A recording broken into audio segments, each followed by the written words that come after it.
Can you play Marvel Rivals on PS? Hi guys, welcome to our channel. Let's begin. In this video, let's find out if you can play Marvel Rivals on PS4.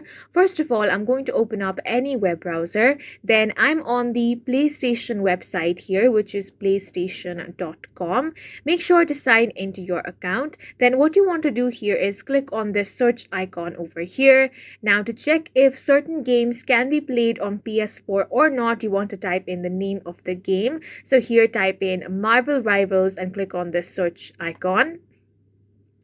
Here you will find different results, but the one you're looking for is the first one. Click on this. As you can see, this one is absolutely for free with some in-game purchases required. Now you can add this for free, but you can only play this on PS5. So here as you can see, it says PS5 version and there is no mention of PS4 anywhere. That is because Marvel Rivals is not available to play on PS4. The developer NetEase has restricted the free-to-play shooters platform releases to PS5, Xbox Series XS, and PC. So you're not able to play this in PS4. Now, one of the major reasons behind this is that PS5 has a lot more power than PS4, and this game has been developed with PS5 in mind. And that's it for this video. If you found it helpful, please make sure to hit the like button and subscribe for more videos like this.